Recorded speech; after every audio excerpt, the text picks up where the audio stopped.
लेकिन कुछ जो भाग है किले का, कुछ अवशेष हैं जो किले के अभी भी मौजूद है यहाँ पर, जो कि राजा भीष्मक का किला है, माता रुक्मणी का महल है, घर है ये एक दूसरे को किसी ने देखा नहीं और प्रण कर लिया कि शादी हम करेंगे तो रुक्मणी के साथ करेंगे, और रुक्मणी ने प्रण कर लिया हम शादी करेंगे तो भगवान श्री कृष्ण के साथ करेंगे। बिना देख तो दोस्तों ये देखेंगे आप लोग प्राचीन काल की, यानी कि आज से 5000 साल भी पहले की यहाँ पे मूर्तियां जो कि इस मंदिर में निकली थी और अभी भी सुरक्षित यहाँ पे रखी गई हैं। यह देखिए।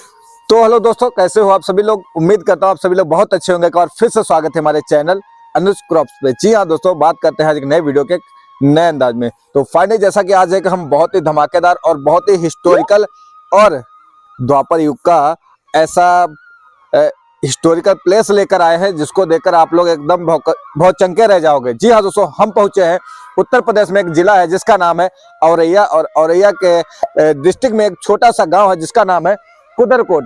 जी हाँ दोस्तों, इस कुदरकोट गांव का जो है प्राचीन में नाम कुंदनपुर हुआ करता था और यहाँ के एक राजा हुआ करते थे जिनका नाम था भीष्मक। जी हाँ दोस्तों, जैसा कि आप सभी लोगों को पता है कि राजा भीष्मक की एक पुत्री थी जिनका नाम था रुक्मणी, और रुक्मणी जो थी वो भगवान श्री कृष्ण की पत्नी थी।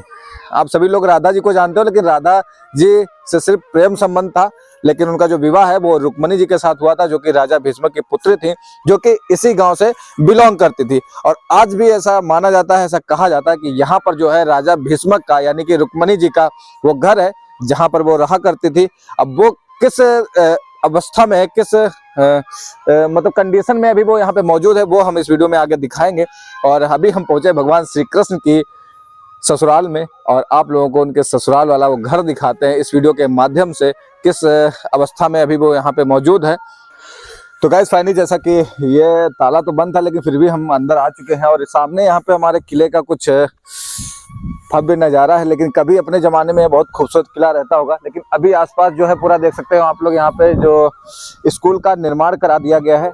अभी तो गवर्नमेंट ने अपना स्कूल यहाँ पे तैयार कर दिया आसपास किले को तोड़कर, लेकिन कुछ जो भाग है किले का, कुछ अवशेष हैं जो किले के अभी भी मौजूद है यहाँ पर, जो कि राजा भीष्मक का किला है, माता रुक्मणी का महल है, घर है ये देखिए। यहाँ से कुछ इतना सा पार्ट किले का अभी बचा हुआ। आसपास स्कूल का निर्माण है बच्चों के लिए, गांव के लिए बच्चों के लिए शिक्षा का यहाँ पे मतलब पूरा का पूरी व्यवस्था कर दी गई है, अच्छे से स्कूल बना दिया गया है ना। तो ये अच्छी बात है, कहीं ना कहीं इसका जो जगह है वो कहीं ना कहीं किसी के काम में आ रही है, खाली नहीं पड़ी है भाई, ना कि कब्जा है। गवर्नमेंट ने अच्छा सा स्कूल बना के दिया है यहाँ पे बच्चों के लिए।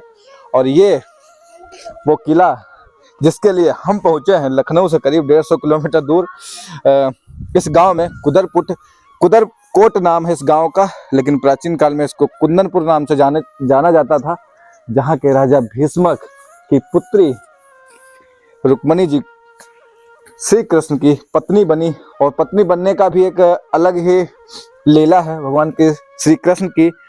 वैसे तो आप सभी लोगों ने पढ़ा होगा, जानते भी होंगे कि कई लोग कहेंगे कि यार भगवान श्री कृष्ण की तो 16,000 रानियां थी, है ना। वो अलग लीला है उनकी भगवान श्री कृष्ण की। और ये जो पत्नी थी, ये वो एक ऐसा प्रेम था जो कि भगवान श्री कृष्ण ने, वो कहते हैं ना, प्रेम तो राधा से किया था, लेकिन जब विवाह करने की बारी आई तो रुक्मणी जी को भी वो यहाँ से ही उनका हरण कर लिया था और विवाह कर लिया था। मतलब मर्जी से किया था, ऐसा नहीं था कि मर्जी से नहीं किया था। माता रुक्मणी की मर्जी थी, लेकिन घर वालों की मर्जी नहीं थी। लेकिन यहाँ से हरण करके भगवान श्री कृष्ण ने माता रुक्मणी से शादी करी, विवाह किया और वो उनकी अर्धांगिनी बनी। आज ये उन्हीं श्री कृष्ण के ससुराल में पहुँचे हैं। अभी यहाँ पे देखिए, हमें लग रहा है सीढ़ियाँ रही होंगी यहाँ पे, है सीढ़ियाँ ही हैं, ये देखो। और अभी ये सीढ़ियाँ ऊपर जाके यहाँ पर खत्म हो जाती हैं। क्यों? क्योंकि इसकी छत जो है वो अभी बिल्कुल नहीं बची है। उधर से आना भाई, मैं इधर कूद के आ रहा हूँ, दिखाना आप कि मैं अभी इन किले के जो अवशेष हैं उन पे भाई अभी तैर रहा हूँ।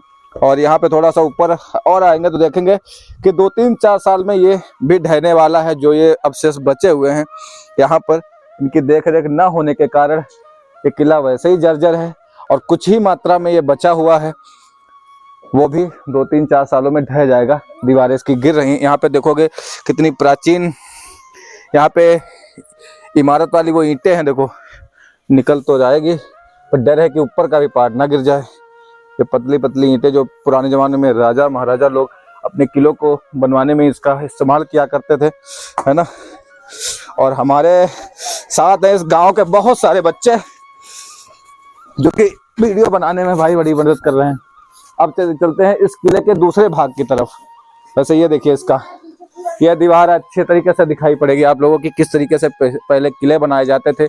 और ये राजा भीष्म का किला जो कि आज भी मौजूद है अपने उत्तर प्रदेश में। शायद ही इसके बारे में किसी को पता हो कि ये भगवान श्री कृष्ण की असली वाली ससुराल है भाई।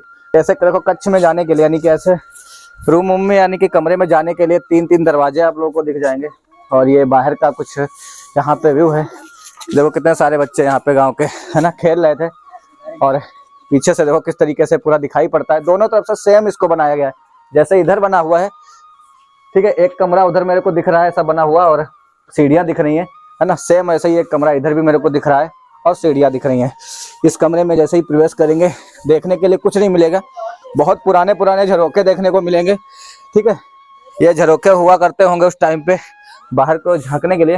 वैसे तो झरोखे बनाए जाते थे महल में, फोर्ट जब भी बनाए जाते थे किले तो ऐसे ही बनाए जाते। और ये दीवार की चौड़ाई देखो किस तरीके से, कितनी लंबी चौड़ी दीवार ये बनाई जाती थी। सोचो इतनी चौड़ी दीवार कि इस पे जब अगर हमले भी हुआ करे, ठीक है, तो वो हमले जो असरदार नहीं होते थे किलों पे। यहाँ पे देखिए छोटे छोटे झरोखे बने हुए हैं जो कि अभी भी इनकी जो डिजाइनें हैं वो यहाँ पे मौजूद हैं, लेकिन कहीं ना कहीं एक खंडहर है। बच्चे लोग खेलते कूदते हैं यहाँ पे, तो ये जो है एक खंडहर के रूप में बदल गए थे। अब यहाँ से चलेंगे, इसके नीचे से ये छोटा सा झरोखा है। तो दोस्तों जैसा कि अभी हम लोग हैं कुदरकोट में और इससे पहले हमने आप लोगों को किला दिखाया जो कि राजा भीष्मक का किला। और अभी फाइनली हम पहुंचे हैं माँ अरूपाई मंदिर, माँ अरूपा देवी मंदिर। जी हाँ दोस्तों, तो यहाँ पर एक द्वापर युग की बहुत ही विचित्र लीला है भगवान श्री कृष्ण की, जो कि यहाँ के पुजारी जी से हम पूछेंगे। मुझसे बेहतर आपको पुजारी जी यहाँ के बारे में बता पाएंगे। तो पुजारी जी बताइए कि यहाँ पे कौन सी लीला भगवान श्री कृष्ण की हुई है। ये द्वापर युग में जो है कुंदनपुर नगरी के नाम से जानी जाती है। अच्छा। जनपद औरैया में वर्तमान में ये कुदरकोट कहा जाता है। यहाँ द्वापर युग में माता गौरी जी का ये मंदिर था। माता गौरी का मंदिर था। गौरी का। रुक्मिणी जी यहाँ पूजा करने आया करती थी। राजा भीष्मक की जो है पुत्री रुक्मिणी थी। इनके 5 भाई थे, उस 5 भाइयों के बीच में एक रुक्मिणी जी थी, अकेली थी। बड़े भाई का नाम रुकुम था, फिर रश्मांतर, रुक्तर, इस तरीके से 5 नाम भाइयों के थे। रुकुम ने अपने सगे साले के साथ संबंध तय कर दिया था, शिशुपाल के साथ। अच्छा, शिशुपाल के साथ। हाँ, ये चंदेली के राजा थे शिशुपाल। शिशुपाल, हाँ। उनके पिताजी का नाम था महाघोष, उनकी पुत्र ये शिशुपाल थे। यहाँ नारद जी जब आए हैं तो राजा भीष्मक के यहाँ उन्होंने विश्राम किया और भीष्मक जी ने पूछा कि गुरुदेव हमारी पुत्री जो है शादी योग्य है, कुछ हस्तरेखा देख कर बताएं। तो नारद जी ने हस्तरेखा जब देखी है तो उनके अंदर इतने गुण सुशीलता थी तो उनका इसके योग्य वर अगर हैं तो भगवान श्री कृष्ण है। अच्छा, उन्होंने बताया हाथ देखकर? हाथ देखकर बताया कि इनकी योग वर अगर है तो श्री कृष्ण है। मगर उनको नहीं मालूम था रुक्मिणी जी को। उन्होंने देख के जो है उनके पिताजी को अवगत करा दिया था। अच्छा, उनको नहीं पता था कि ऐसा कुछ बताया है नारद जी ने? नहीं बताया था। उनकी प्रीत शुरुआत से थी भगवान से। अच्छा, भगवान में प्रीत थी। जब जाकर के यही बात जो है नारद जी ने द्वारकापुरी में भगवान श्री कृष्ण से कहा, तुम्हारे योग पत्नी है तो रुक्मिणी है, एक दूसरे को किसी ने देखा नहीं और प्रण कर लिया कि शादी हम करेंगे तो रुक्मिणी के साथ करेंगे, और रुक्मिणी ने प्रण कर लिया हम शादी करेंगे तो भगवान श्री कृष्ण के साथ करेंगे। बिना देखो जब उन्होंने शिशुपाल से संबंध तय कर दिया, समय नजदीक आ गया शादी का, तो रुक्मिणी जान गई थी कि हमारी शादी मेरे भाई ने सगे साले के साथ तय कर दिया, ये बहुत अनर्थ काम होने जा रहा है। तो उन्होंने जो है भगवान श्री कृष्ण से लौ लगाई। उसके बाद जलपान सब छोड़ दिया उन्होंने, तपस्या की लीन कर दी। फिर उन्होंने जो है अपने पुरोहित द्वारा एक गंभीर पाती लिखी, पत्र। रुक्मिणी ने पत्र लिखा है, पाती कही जाती है। हाँ, पत्र लिखा है। पत्र लिखा है। पत्र में अपनी जो है भाषा में जो लिखा उन्होंने वो उन्होंने पंडित जी को दे दिया। पंडित जी अपने घर पहुंचे, उन्होंने पत्नी से कहा कि ऐसे ऐसे हमें द्वारकापुरी के लिए पाती दी जा रही है, पहुंचाना है। तो उनके भी कोई संतान नहीं थी। अच्छा, उनके भी पंडित जी का कोई संतान नहीं थी। वहाँ से पंडित जी चल दिए। चलते चलते समय हो गया, शाम हो गई। एक बगीचा मिला, वहाँ कुआं भी था, बाल्टी रखी हुई थी। तो पंडित जी ने कहा कि हम यहीं विश्राम कर लें, रात में कहाँ जाएंगे। तो उसी जगह पर भोजन किया और खाने के बाद वहीं अपने आराम से सो गए। अर्ध रात में भगवान शंकर जी और पार्वती जी भ्रमण करने के लिए निकले। और फिर भगवान शंकर 3 लोगों के ज्ञाता हैं, वो सभी जानते थे। उन्होंने पार्वती जी से कहा, ये पंडित जी पाती लेकर के द्वारकापुरी जाना चाहते हैं, ये तो पहुंच नहीं पाएंगे इस हालत में। पार्वती जी ने कहा, ठीक है प्रभु, आपकी इच्छा, अब आप ही पहुंचाओ। तो उन्होंने जो है शरीर दे उठाया और द्वारकापुरी के नज़दीक बैठा दिया जाता और चले आए। सुबह हुआ, पंडित जी उठे, तो देखा कि यहाँ तो मैं कैसे आ गया। चलो प्रभु की लीला है, कोई बात नहीं। लोग बाग दिशा मैदान के लिए जाते तो उनसे पूछा, भैया ये कौन सी नगरी है? तो वहाँ के लोगों ने बताया, ये द्वारकापुरी है ना। भगवान श्री कृष्ण की अटरिया, बोले ये सारी अटरियाँ उन्हीं तो हैं। भगवान पूछते भगवान पंडित जी पहुँचे और पाती भगवान श्री कृष्ण के हाथ में रखी। उन्होंने आदर सम्मान से उनको सम्मान दिया, पंडित जी को बैठाला। फिर पंडित जी से कहा कि आप ही पढ़ के सुना दीजिए। नहीं प्रभु, आपके लिए है, आप सुनाइए। नहीं आप सुनाइए। तो पढ़ के सुना दी। फिर भगवान श्री कृष्ण ने कहा कि प्रभु अब आराम करो, सुबह निकल जाना और थोड़ी मदद आपको मेरी करनी पड़ेगी। ठीक। पंडित जी को उन्होंने बता दिया, ऐसे ऐसे भाई हमारे जो हैं बलराम, उनसे आज्ञा लेके जाओगे आप, तो थोड़ा आप अपना शरीर में बता देना, हमें वृथा है, तो फिर हमें आदेश मिल जाएगा जाने के लिए। ठीक, हम कर लेंगे, कुछ नहीं चिंता। चोरी चुपके से जाने में है।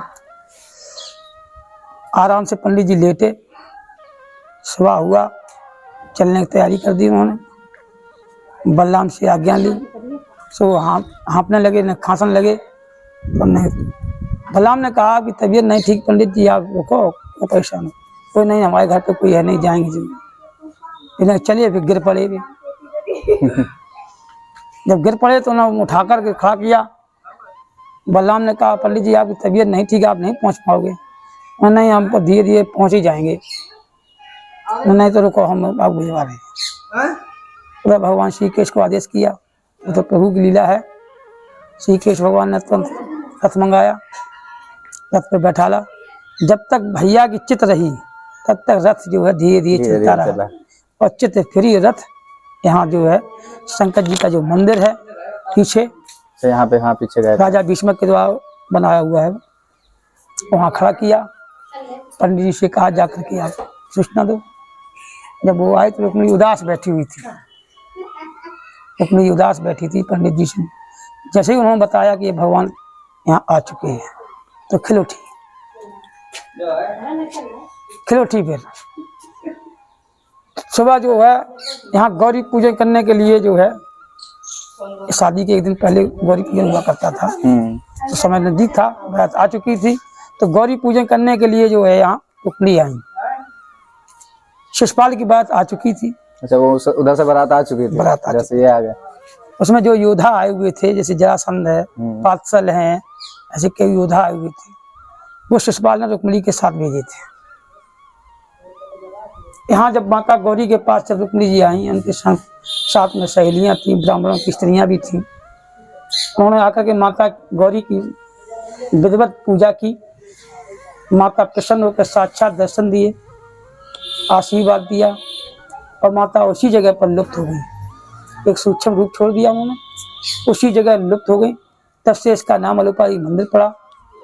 और रुक्मिणी जी ने अपने साथ में जो ब्राह्मण की स्त्रियाँ आई थीं उनसे अपना जो है आशीर्वाद लिया।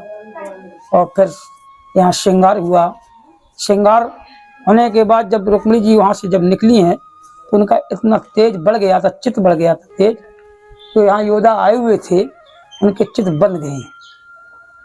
वो एक पुतला की तरीके से खड़े रहे और धीमे धीमे कदमों से रुक्मणी जा करके रथ पर बैठ गई।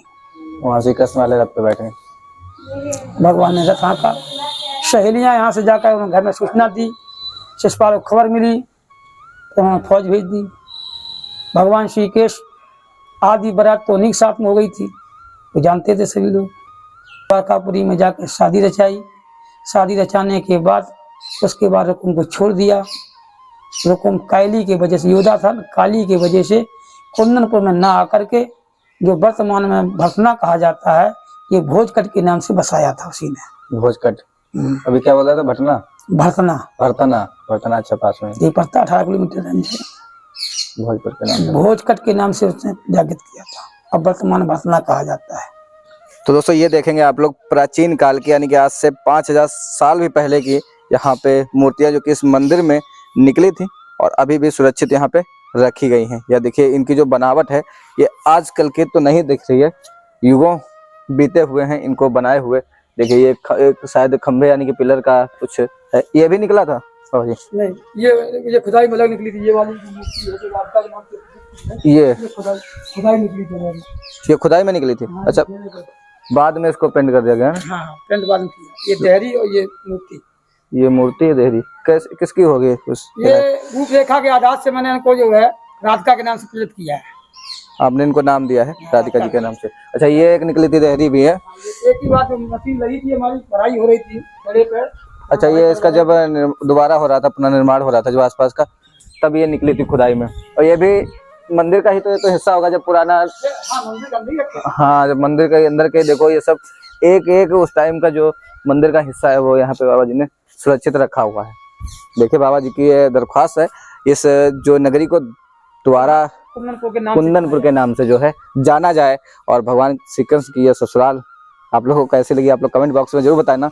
और इस वीडियो से रिलेटेड कोई भी जानकारी चाहिए आप लोग कमेंट बॉक्स में कर सकते हो। वीडियो पसंद आया तो लाइक कर सकते हो, चैनल पे पहले आप विजिट करो, प्लीज को सब्सक्राइब करके पास में बेल आइकन पे आके ऑल पे क्लिक कर सकते हो। इंस्टाग्राम पे आप लोगों ने फॉलो नहीं किया है तो स्क्रीन पर यूजर नेम लिंक आपको डिस्क्रिप्शन में मिल जाएगी, जाइए फॉलो कर लीजिए। तो चलिए दोस्तों, मिलते हैं ऐसे नए वीडियो में, तब तक के लिए थैंक यू सो मच। जय हिंद, जय भारत।